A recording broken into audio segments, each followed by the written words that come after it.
From Cincinnati's first television station, this is WLWT News 5 Today. Well, before we know it, the new school year will be here, but the warm weather could be a new challenge for many student athletes, always is.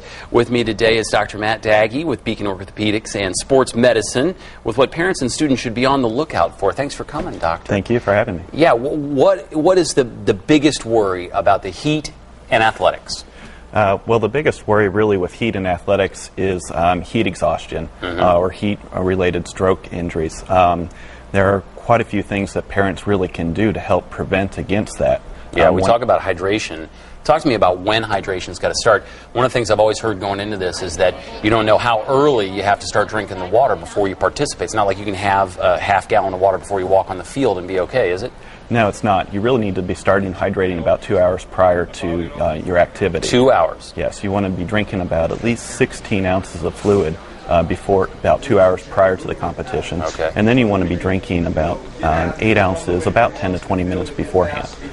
You know, this is not something that, adults think, hey, I take care of myself, surely my kid's taking care of himself, but it's really not something that follows that logic, because those kids, they get so into the competition, they're not thinking about hydrating themselves, are they? No, they're not. They're really competing for roster positions, and they're really focusing on so they kind of forget to really adequately hydrate themselves. Other things on their mind, for sure.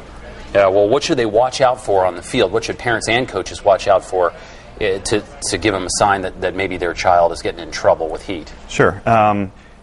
Thirst is really a bad indicator. If you're really relying just on thirst to hydrate yourself, then you're waiting too late. You're not staying on top of things.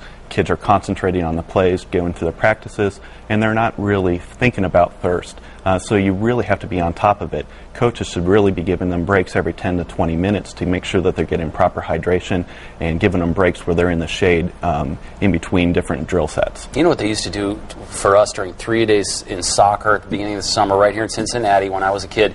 Was they would bring out a barrel of ice water with towels in it, and they would take out one of the towels from the ice water and put it around your neck. Is that a good thing? That is a good thing. What's it do for you? I mean, because you're not ingesting that water, obviously. But it's cooling your core temperature down. And by cooling your core temperature down, you're preventing yourself against heat-related injuries. Oh, yeah, absolutely. Now, talk about these pre-school physicals that most kids participating in sports these days have to get. Sure, you have to get a pre-participation physical. It's really important for many levels. One is so you can talk to your doctor about what different kind of medications you may be taking. Some medications you may be on make you a little bit more predisposed to getting some heat illnesses. So your doctors can adjust some of your medications. That's important. It's also important for the pre-participation physicals to go over any kind of injuries that you've had in the previous season to make sure that you're fully rehabilitated and okay to play. All right, well, parents, listen up, and you can get your physicals at Beacon Orthopedics.